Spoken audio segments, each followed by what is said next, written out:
Hi అండి. జననాయకుడు movie కాసేపట్లో start అవబోతుంది. చూద్దాం మూవీ ఎలా ఉండబోతుందో.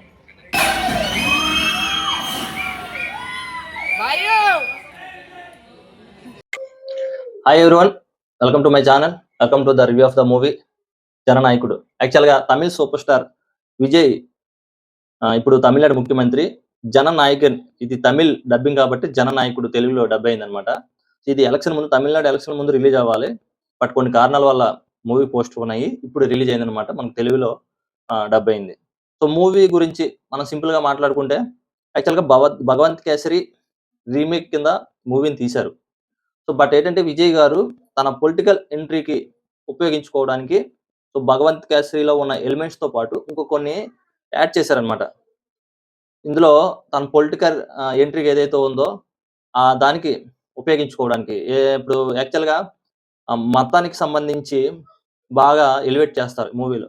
ఎందుకంటే విజయ్ గారు ఆ టైంలో పాలిటిక్స్‌లో ఎంటర్ అయ్యే ముందు సో తన మతాన్ని ఉద్దేశిస్తూ ప్రతిపక్షాలు చాలా హడావిడి చేసిన సందర్భంలో సో ఆ మత షాడో అనేది రిలీజియన్ షాడో అనేది దాని మీద విజయ్ గారి మీద పడకుండా ఉండడం కోసం చాలా జాగ్రత్తగా ఆహ్, తీసినట్టుగా కనిపిస్తుంది మూవీ అయితే.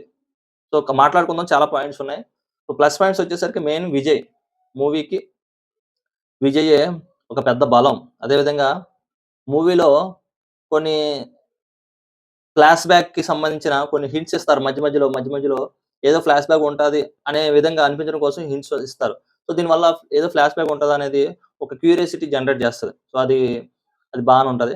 మధ్యలో హీరో ఎంట్రీ బానే ఉంటది. ఇక ప్రకాష్ రాజ్ గారు, బాబీ డియోల్ గారు బావుంటది. మెయిన్ ఇంకా సినిమాకి హైలైట్ ఏంటంటే విజయ్ గారు, బాబీ డియోల్ గారే మెయిన్ సినిమా మొత్తానికి బలం. ఇక మధ్యలో ఒక సాంగ్ ఉంటది. 'కచేరీ' సాంగ్ అని ఒకటుంటది. సో సినిమాని ఏమో ఈ సాంగ్ గురించి సినిమా కొంచెం హైప్ ఇస్తదేమో. ఆ సాంగ్ ద్వారా సినిమాకి మంచి హైప్ వస్తది. అందులో విజయ్ చేసిన డాన్స్ గాని, ఆ సాంగ్‌కి ఆ సాంగ్ మేకింగ్ గాని చాలా బావుంటది. సాంగ్ కూడా బావుంటది. సాంగ్ నుంచి కొంచెం హైప్ ఇస్తది మూవీలో. కొన్ని మెసేజ్‌లుంటాయి. లేడీ డెవలప్‌మెంట్ బ్యాక్‌డ్రాప్‌లో ఉంటది. ఇప్పుడు 'భగవంత్ కేసరిలో' ఏదైతే అమ్మాయిలు డెవలప్ అవ్వాలనేది ఒక బ్యాక్‌డ్రాప్ ఉంటదో అది కూడా ఇందులో బానే చూపిస్తారు. అలాగే విజయ్ గారి కన్నా విలన్ అంటే బాబీ డియోల్ గారిని మంచిగా ఎలివేట్ చేస్తారు. బాబీ డియోల్ గారి ఎంట్రీ ఉంటది. హైక్ ఒక సినిమా ఇంకా మనం ఎక్స్‌పెక్ట్ చేయలేం. అంటే ఒక స్థాయికి తీసుకెళ్తది. ఆ ఎంట్రీ ఆ లెవెల్‌లో ఉంటదన్నమాట. బాబీ డియోల్ గారి ఎంట్రీయే చాలా బావుంటది. విజయ్ గారి కన్నా 3 టైమ్స్ ఎలివేషన్స్ ఇస్తారు బాబీ డియోల్ గారికి. సో బానే ఎళ్తది సినిమా. కొన్ని ఎమోషన్స్ చూపించడానికి చూస్తారు. కొన్ని అంటే ఎమోషనల్‌గా కొన్ని కనెక్ట్ చేయడానికి చూస్తారు కానీ పెద్దగా కనెక్ట్ అవ్వదు మూవీ. అంటే రకరకాల మెసేజ్‌లు ఇవ్వడానికి ప్రయత్నిస్తారన్నమాట. సో దానివల్ల చిన్న డిసప్పాయింట్. బట్ కొన్ని సీన్స్ బాబీ డియోల్ గారి ఎంట్రీ గాని మొత్తం లాస్ట్‌లో క్లైమాక్స్‌లో ఫైట్ ఉంటది. అక్కడ వీఎఫ్ఎక్స్ అన్నీ బానే ఉంటాయి. బాబీ డియోల్ గారే మెయిన్. విజయ్ గారు ఎంత బలమో బాబీ డియోల్ గారు అంత బలం మూవీకి. సో వాళ్ళిద్దరు కన్వర్సేషన్స్ ఆ సీన్స్ చూడడానికైతే మూవీ ఎళ్ళొచ్చు ఎంటైర్‌గా. పొలిటికల్ వేలో అంటే జననాయకుడు ఈ కాన్సెప్ట్ ఈ పేరుని చూసి ఇది పొలిటికల్ మూవీ అనుకుంటారు గానీ అసలు పాలిటిక్స్‌కి విజయ్‌కి ఏం సంబంధం ఉండదు. విజయ్ ఒక నార్మల్ పోలీస్ ఆఫీసర్. కొన్ని కారణాల వలన జైలుకి వెళ్ళడం జరుగుతుంది. Villain plus hero Vijay, Bobby Deol ఇద్దరు పోలీస్ ఆఫీసర్సే. బాబీ డియోల్ కొన్ని పొలిటికల్ సిస్టమ్స్‌ని ఫేస్ చేయలేక ఒక sincere police officer anti social ఎలిమెంట్‌కి ఎలా మారుతాడనేదే మెయిన్‌గా చూపించారు. పాలిటిక్స్‌లోకి ఎంటర్ అవ్వడం కోసం బాబీ డియోల్ గారు యాంటీ సోషల్ ఎలిమెంట్‌గా విలన్‌గా మారుతారు. బట్ ఆ పాలిటిక్స్ అనేది చివరికి కనిపించదు. చివరికొచ్చేసరికి అంతా టెర్రరిజం, అలాగే కులాలు, మతాలు ఇవి ఎక్కువైపోతాయన్నమాట.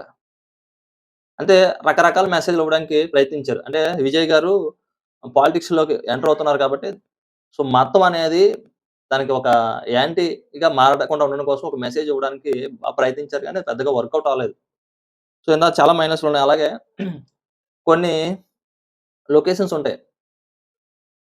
అది క్లియర్‌గా తమిళ్ మూవీ ఇప్పుడు డబ్ చేసినప్పుడు తెలుగు లొకేషన్స్‌ని లేకపోతే కొన్ని యాడ్ చేయాల్సొస్తది. ఎగ్జాంపుల్ ఒక పోలీస్ స్టేషన్ ఉంటది.